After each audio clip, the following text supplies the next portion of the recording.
25 30 35 50। হ্যাঁ দেখো তাহলে এটা সমান সমান আমরা কি লিখতে পারি যে সাইন স্কয়ার কত 15 এরপরে হলো plus sine square 20 plus sine square 25 plus sine square 30 plus sine square কত হবে 35 plus sine square 40 plus sine square কত হবে 45 প্লাস সাইন স্কয়ার 50।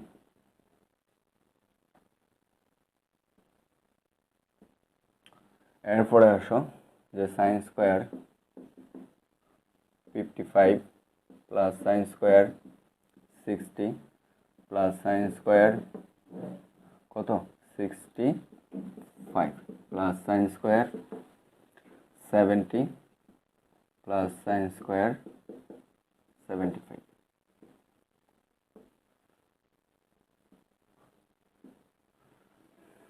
অনেকগুলো পাওয়ার বাদ পড়ছে। আচ্ছা এই ছিল আমাদের টোটাল ধারাটা, আমরা প্রত্যেকটা পদ লিখে নিলাম। তাহলে এই ধারার পদ কয়টা আছে এখন তুমি গণো, 1টা 2টা 3টা 4টা 5টা 6টা 7 8 9 10 11 12 13টা আছে। ঠিক আছে, এখন তোমাকে কি কাজটা করতে হবে, 13টা পদ আছে এখানে। এখন কি আসলো, বেজোড় আসলো, কারণ জোড় সংখ্যা আসলে তো জোড়া হবে, তা না তো জোড়া হবে না। তাহলে যেহেতু বেজোড় আসছে, তাহলে বেজোড় আসার জন্য এমন একটা পদ থাকবে, বেজোড় সংখ্যা যে পদটা অবশ্যই মাঝখানে দিকে থাকবে, যেটা মান তুমি জানো। যেরকম ওই পদটা দেখো যে এ হলো সাইন 45, ঠিক আছে, এই সাইন 45-এর ভ্যালু কিন্তু আমাদের জানা। তাহলে সাইন 45-এর ভ্যালুটা কি আমাদের জানা। এখন আমরা যে কাজটা করব, আমরা এখানে জোড়া মেলাবো, তার মানে এখানে 5টা থেকে যাবো, এখান থেকে কি করব, লাস্টটা থেকে আসবো। তার মানে দেখো প্রথম আছে সাইন 15, সাইন স্কয়ার 15 ডিগ্রি, ঠিক আছে। আর কি করতে হবে, কজ আনতে হবে, কজ হলে বিপরীত অনুপাত। দেখো 75-এর আমরা কি করতে পারি, 75-এ লিখতে পারি 90 মাইনাস 15। তাহলে 90-এর জন্য কি হবে, অনুপাত পরিবর্তন হয়ে কস স্কয়ার হয়ে যাবে। তাহলে লাস্টে থেকে আমরা লিখতে পারি যে প্লাস কস স্কয়ার কত 15 ডিগ্রি। আশা করি বুঝতে পারছো। এরপরে আমরা 5টে আছে সাইন স্কয়ার কত, সাইন স্কয়ার কত 20, আর লাস্টের আগের পরটা 90 থেকে 20 বিয়োগ করলে কত হচ্ছে 70। তাহলে 70 90 মাইনাস 70, তাহলে 90 মাইনাস 20 আসে হলো 70। তাহলে 90-এর জন্য অনুপাত পরিবর্তনে সাইনটা কস হয়ে যাবে, তার মানে হলো কস স্কয়ার কত 20, ঠিক আছে, প্লাস সাইন স্কয়ার কত 25, এর আগে পদ হলো 65, 90 থেকে 25 বিয়োগ করলে কত হয় 65 হয়। তার মানে এটাকে আমরা কস লিখতে পারি প্লাস কস স্কয়ার কত 65। আচ্ছা এরপরে দেখো যে প্লাস কত আছে 30, তাহলে সাইন, এখানে আরেকটা কাজ করো, সাইন 30 ভ্যালু তুমি কি জানা, আবার 60 ভ্যালু জানা, তুমি ইচ্ছে করলে এই দুটা মান বসায় দিতে পারো। যে এই দেখো এই ভ্যালুগুলো জানা, এটা মানও বসায় দিতে পারো, এই ভ্যালুটাও জানা তোমার, এই ভ্যালুটার মানও জানা তোমার, ঠিক আছে। আবার সাইন 50, সাইন 50, সাইন 60 এগুলো ভ্যালু তোমাকে জানা, তাহলে এগুলো কাজ তুমি অটোমেটিক কী করতে পারো, ভ্যালু বসায় দিয়ে কাজটা শেষ করতে পারো। আচ্ছা এরপরে আসো সাইন কত নিছি আমরা 25 পর্যন্ত নিছি, 25টা তাহলে 30 তো আমরা মান বসাই দেবো। এরপর হলো 35, তাহলে মানে সাইন 35, ঠিক আছে, সাইন স্কোয়ার 35, তার সাথে আমাদের কি আসবে 65 নিয়েছিলাম, তাহলে এটা ভ্যালু তো জানা, তার মানে আমাদের আসবে হলো 55।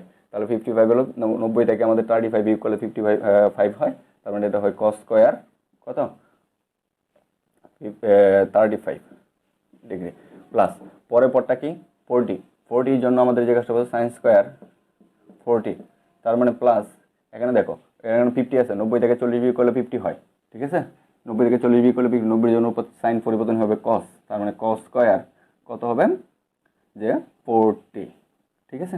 আচ্ছা এরপরে আমাদের প্লাস দেখো যার ভ্যালু বলা সাইন স্কোয়ার 30, সাইন 30 মান কত হাফ, তার মানে 1/2 হোল স্কোয়ার। এরপরে সাইন 40 রুট 1/√2 হোল স্কোয়ার, ঠিক আছে। এরপরে সাইন 60 √3/2 প্লাস √3/2 হোল স্কোয়ার। এভাবে তোমরা কাজটা করতে পারো।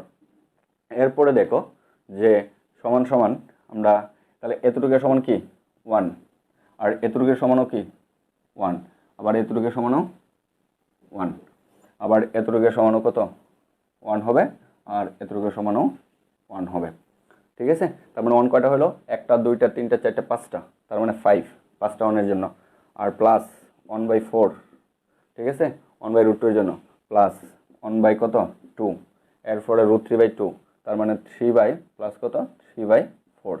এই হলো তোমাদের মানে ভ্যালুটা। এখন আশা করি তোমরা এটা পারবা।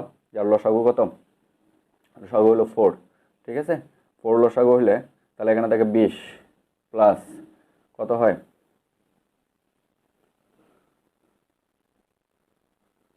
20 প্লাস হলো 4 আছে তার মানে 1 প্লাস হলো 2 প্লাস হলো 3, তার মানে দেখো 20 5 6 26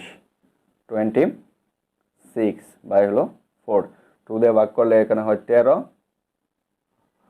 নিচে হয় 2। এই হলো আমাদের রাইট হ্যান্ড সাইডটা ছিল আনসার। তাহলে আশা করি বুঝতে পারছো অঙ্কটা কীভাবে করতে হবে।